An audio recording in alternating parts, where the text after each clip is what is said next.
Sir centre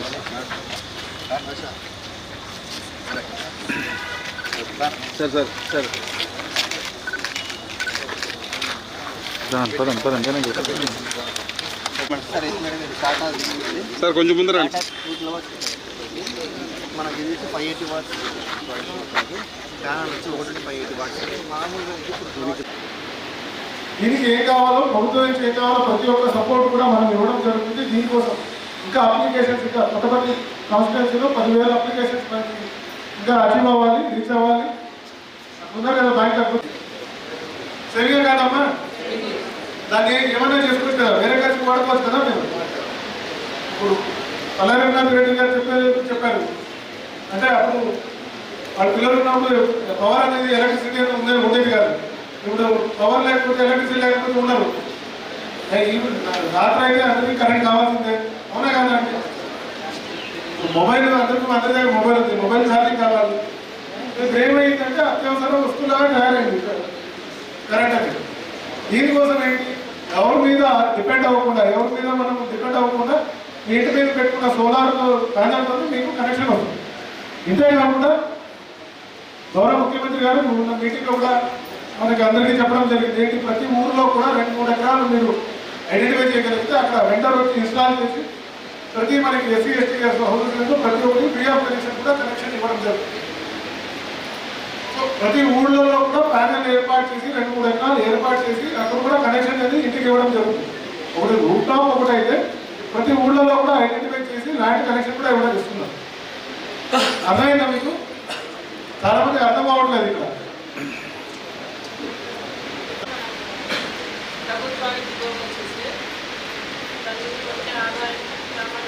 current shortage కట్టారు కాబట్టి అది కూడా మిగులుతుంది. ప్లస్ ఇక్కడ మన గవర్నమెంట్ సబ్సిడీ కూడా ఇస్తుంది. వాళ్ళకి డబ్బు చెల్లించి పెట్టుకోలేదంటే ఎలాగో బ్యాంక్ నుంచి కూడా నిజంగా మంచి స్కీమ్. 20,000 మంది కరెంట్ బిల్లు బాగా లేకుండా పోతుంది. ఖచ్చితంగా ఆ బిల్లు అనేది వేరే కుటుంబ అవసరాలకి చదువుకుని వాళ్ళు పోయిస్తారు. ఆ డబ్బులు మీకు ఇంట్లో మిగులుతుంది కదండి. కాబట్టి సోలార్ అనేది సోలార్ రూపం అంటే పిఎం సూర్య గారి భుజింది యోజన అంటే మన సూర్య గారి యోజన కింద ప్రోగ్రామ్ మీ అందరూ ఉపయోగించుకుంటే అది మీకు అడ్వాంటేజ్గా ఉంటుంది. మీ అందరికీ లాంగ్ టర్మ్లో అది ఉపయోగంగా ఉంటుంది. 1 కిలోవాట్ అయితే ఉత్పత్తి యూనిట్లు ఎంత వస్తుంది, ఆ టేబుల్లో వినియోగదానికి వస్తున్న ప్రస్తుత బిల్లు 1000 రూపాయలు. సోలార్ ఏర్పాటు తర్వాత వచ్చే బిల్లు 339 రూపాయలు. అంటే ఎంత తగ్గింది మీకు? ఒక సంవత్సరానికి ఎంత వస్తుంది? అప్పుడు మీకు ఎంత తగ్గుతుంది? దగ్గర 12 × 800 700 600 రూపాయలు అనుకోండి. సో అది మీకు ఆదాయంలో 1000 నుంచి 1200 మీకు తగ్గించుకోవాలి అంటే కాదు 300 లేకపోతే 0 చేసుకోవాలి అంటే మీరు సోలార్ రూఫ్టాప్ ఏర్పాటు చేసుకోవచ్చు. ఇంతేకాకుండా ఈ దాంట్లో ఇంకా ఎక్కువ జనరేట్ చేస్తే దాన్ని కూడా గ్రిడ్ కూడా కనెక్ట్ చేసి మీరు కూడా అమ్ముకోవచ్చు. అర్థమైందా మీకు? మీ గ్రిడ్ అనేది ఉంటుందండి. గ్రిడ్ ఎలా ఉంటుంది, ఒక యూనిట్ ఇంత ప్రొడ్యూస్ అవుతుంది, ఒక ఎంత పడితే ఇంత యూనిట్ ప్రొడ్యూస్ అవుతుంది. అందులో ఒక యూనిట్ మీరు గ్రిడ్ కనెక్ట్ చేసి మీరు అమ్ముతారు. తెలుసా మీకు? ఇది తెలుసా ఏమొస్తుందంట? సో ఏంటి, రియాలిటీతో మీ ఇంటిపై సోలార్ రూఫ్ టాప్ నిర్మించడం, విద్యుత్ బిల్లు తగ్గించుకోండి. విద్యుత్ బిల్లు తగ్గించుకోండి. సో ఏంటి, విద్యుత్ బిల్లు అనేది తగ్గించుకోవాలి. మీరు ఇంటికి ఒక ఆదాయం అని ఉంటుంది. ఆదాయంలో మీకు ఎక్కువ వ్యయం అంటే మీ ఎక్స్పెండిచర్ విద్యుత్ బిల్లుకి వెళ్ళింది అనుకోండి, అప్పుడు మీకు కూడా వేరే దానికి వ్యయం చేయడానికి తగ్గుతుంది కదా, తగ్గుతుందా లేదా? అందుకే ప్రతి ఇంట్లో కూడా మీకున్న ఇప్పుడు ఆల్రెడీ ఉన్న ఒక వ్యయం ఉంటుంది. ఎంత కడతారండి ఒక ఇంట్లో? ఎంత కడతారు ఇప్పుడు ఎలక్ట్రిసిటీ బిల్ ఒక నెలకి?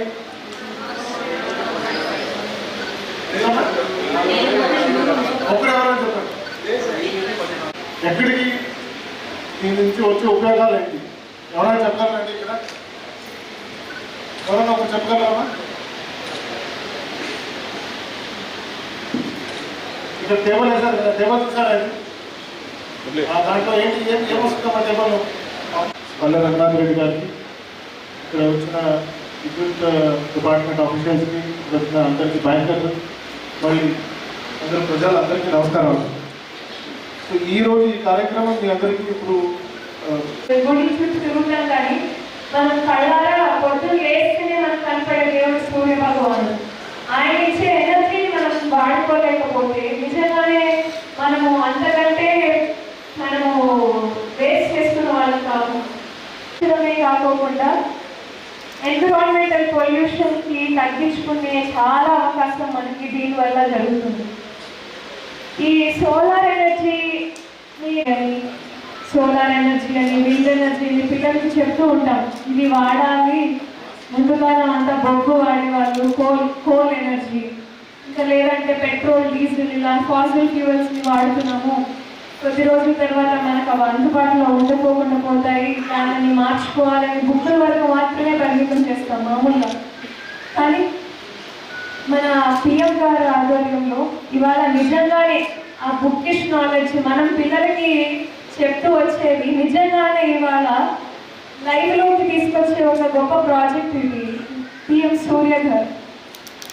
ఎందుకంటే మనకి జైసల్మేర్ తర్వాత హైయెస్ట్ రికార్డెడ్ టెంపరేచర్స్, మనకి రాజస్థాన్ తర్వాత అనంతపూర్ డిస్ట్రిక్ట్లో మన అన్ని ఊర్లు చాలా హైయెస్ట్ రికార్డెడ్. మనకి రాజస్థాన్ తర్వాత అనంతపూర్ డిస్ట్రిక్ట్లో మన అన్ని ఊర్లు చాలా హైయెస్ట్ రికార్డెడ్ టెంపరేచర్స్, ఎస్పెషలీ సమ్మర్లో.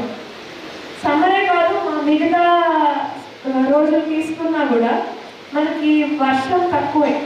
సో మనకి ఎక్కువగా లభించే ఒక డైరెక్ట్ ఎనర్జీ సోర్స్ సూర్యుడి నుంచి వచ్చే ఈ సోలార్ ఎనర్జీ చాలా వరకు అది అన్యూటిలైజ్డ్ అయిపోతుంది అనేది మనకు ఒకటి బాధ.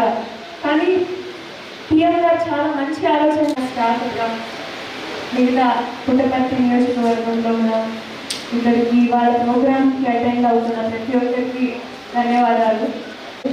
కలెక్టర్ గారు చైతన్ గారు, ఎక్స్ మినిస్టర్ పల్లె రంగనాథ్ సార్ గారు, ఎస్సీ సంపత్ గారు, ట్రస్ట్ మెంబర్స్. 10 నిమిషాలు కరెంట్ లేకపోతే నాకు ఫోన్ వచ్చేసినాడు. సార్ ఏం చెప్పండి, కరెంట్ రాలేదు అనే పరిస్థితి వచ్చారు. ఈ కరెంటు ఏ విధంగా మనము ఉత్పత్తి చేస్తామనేది మీకు చాలామందికి ఐడియా ఉండకపోవచ్చు. థర్మల్ బొగ్గు నుంచి వస్తుంది, వాటర్ నుంచి వస్తుంది హైడ్రో విద్యుత్ అంటాం, గాలి నుంచి వస్తుంది పవర్ విద్యుత్, సూర్యరశ్మి నుంచి వస్తుంది ఇది సౌర విద్యుత్ అంటాం. నాకు తెలిసి ప్రపంచంలో ఉచితంగా లభించేటివి గాలి, నీరు, సూర్యరశ్మి, ఈ 3 ఫ్రీగా వస్తున్నాయి ప్రతి ఒక్కరికి. కాబట్టి కష్టం లేకోకుండా ఐడియలు కానీ థర్మల్ కానీ దాని వాతావరణ కాలుష్యం వస్తాయి. అయితే థర్మల్ అయితే మనకు ముఖ్యంగా ఏ మాత్రం కల్మషం లేకుండా స్వచ్ఛంగా వచ్చే కరెంటు అందరికీ ఉపయోగపడేది అధికారంలో సోలార్. ఈ సోలార్ ప్లాంట్స్ కూడా చాలా మన అనంతపురం జిల్లాలో వస్తున్నాయి. చాలా డెవలప్మెంట్ అవుతుంది సోలార్ ప్లాంట్స్ కూడా. నలుగురి ముగ్గురు అడిగారు సోలార్ పెడతాం సార్, 1 ఎకరాలు కావాలని. కలెక్టర్ గారు కూడా చాలామంది అడిగారు. కాబట్టి సోలార్ యొక్క ఉపయోగం ఏంటంటే నా ఎగ్జాంపుల్స్ నాకుండే కళాశాలకంతా దాదాపు 30 నుంచి 40 లక్షల విద్యుత్ ఛార్జీలు వస్తాయి. నేనే పెద్ద సోర్స్ విద్యుత్ డిపార్ట్మెంట్. 35 to 40 lakhs ఎవరి మధ్య విద్యుత్ నేను పెడుతున్నా. ఒకసారి సంపద వచ్చాడు, ఒకసారి ఇంత విద్యుత్ బిల్లు వస్తుంది, సోలార్ పెట్టేస్తాం అన్ని చోట్ల అంటే ఇప్పుడు దాదాపు 18,000 లక్షలకు వచ్చింది. అది కూడా తగ్గించే ప్రయత్నం చేస్తున్నాం. మొన్న ఒక ఇల్లు కట్టాను, నేను ఊరికే క్యాన్సర్ అడిగా ఎంత వస్తుంది కరెంటు బిల్లు అని అడిగా. 1,25,000 పర్ మంత్ వస్తుంది కరెంటు బిల్లు ఒక ఇంటికి. నేను చిన్నగా ఉన్నప్పుడు కరెంట్ ఉండేది కాదు. దీపావళికి చదువుకున్నాం, దీపావళి కిరోసిన్ రాత్రికి చదువుకున్నాం. ఇప్పుడు ఇవన్నీ చూస్తూ ఉంటే ఏ పల్లెటూరు చూసినా కూడా మొదలు నేను ఎమ్మెల్యే అయినప్పటికీ ఇప్పటికీ చూస్తూ ఉంటే ఏ ఊరి మీద కూడా డైనింగ్ టేబుల్ ఉంటుంది, ఇంట్లో ఫ్రిడ్జ్ ఉంటుంది, గ్యాస్ స్టవ్ ఉంటుంది, ఏసీలు ఉంటాయి, ఫ్యాన్లు ఉంటాయి, అంటే చాలా నాగరికత పెరిగిపోయింది. విద్యుత్ యొక్క అవసరం మరింతగా పెరిగిపోయింది. రైతులకు కానీ పారిశ్రామిక 1 కిలోవాట్కి ఎంత సబ్సిడీ ఇచ్చి, 2 కిలోవాట్కి ఎంత సబ్సిడీ ఇచ్చి, 3 కిలోవాట్లకి ఎంత సబ్సిడీ అవుతుంది.